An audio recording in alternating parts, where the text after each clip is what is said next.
Hey y'all, it's Laura, and I have a layout today that could be using up to 4 photos, but I'm only going to use 2 because I didn't happen to have 4 photos pulled for a layout, and I generally prepare my album ahead of time so that I can just grab photos and scrap.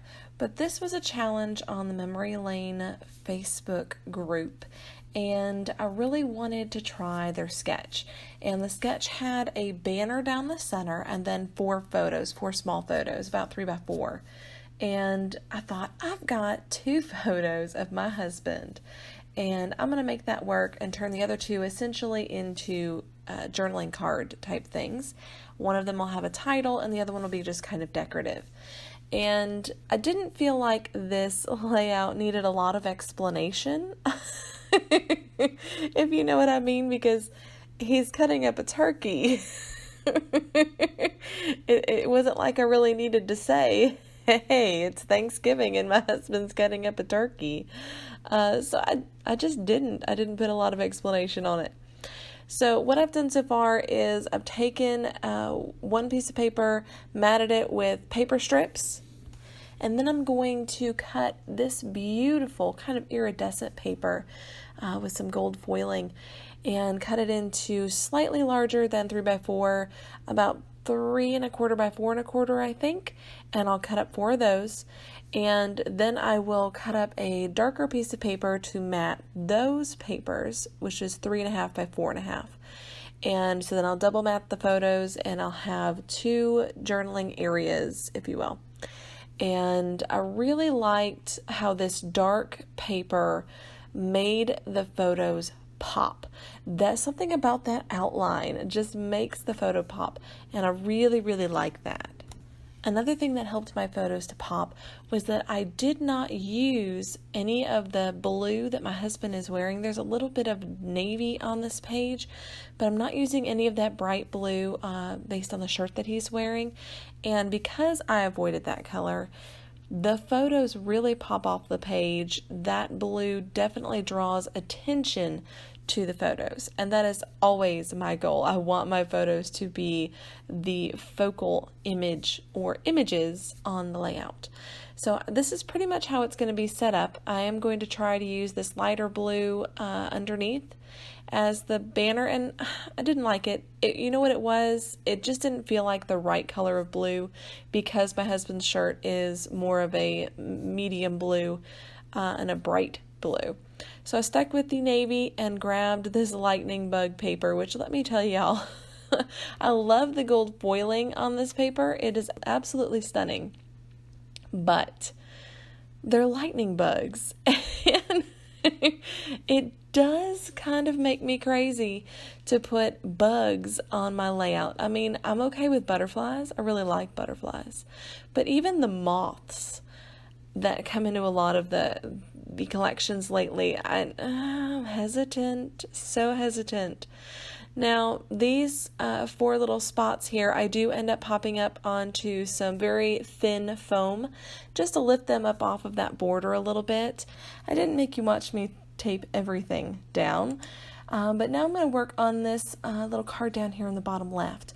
And I grabbed one of the tags out of my Secret Not Secret Kit Club kit. This one's from April, and added that on there. Really love those tags. Also have this wood veneer jar, which I did not know how I was going to use, but I decided, you know what, let's just pop it on this layout because why not?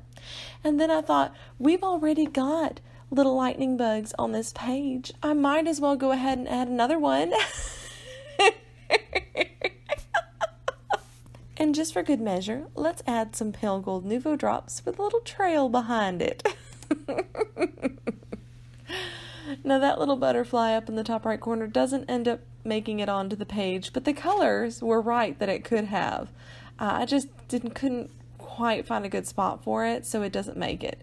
And considered these couple of ephemera banners and ended up going with the sticker version because it was a little bit better scale wise. The banners were just a little bit too big, I think.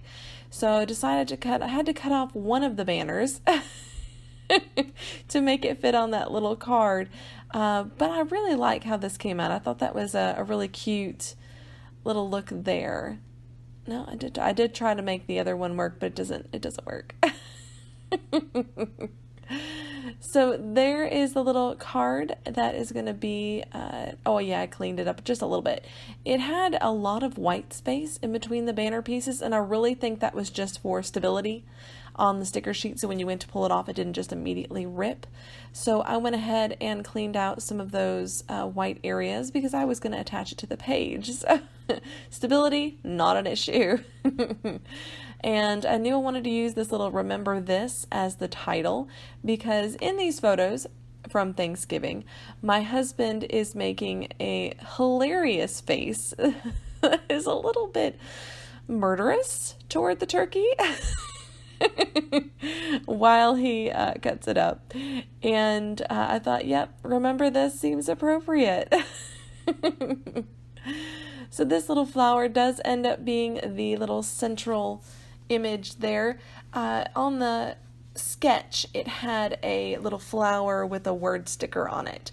So I popped this up onto a little bit of foam tape to make it sit flat across those photos. And then I will add a little word sticker that says gratitude, which seems to fit in with Thanksgiving, I think.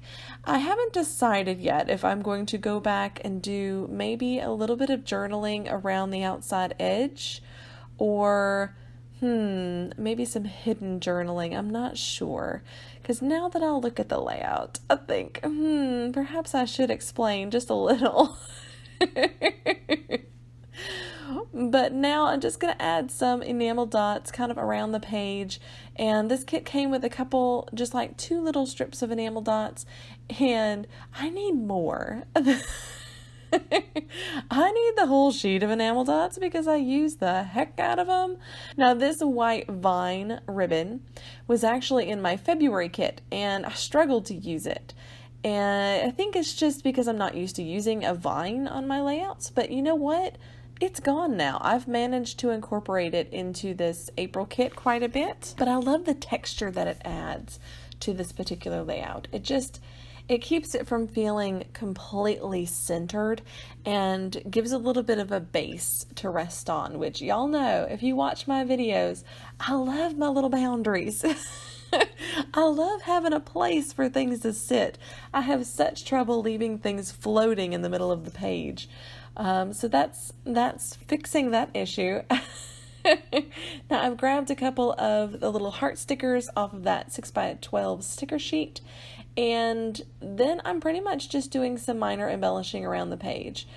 So now that I've added all those tiny bits and pieces, I am going to come in with some Nuvo drops and do some splatter type effects without actually splattering, because you can't splatter with Nuvo drops to my knowledge. But creating a bit of minor splattering.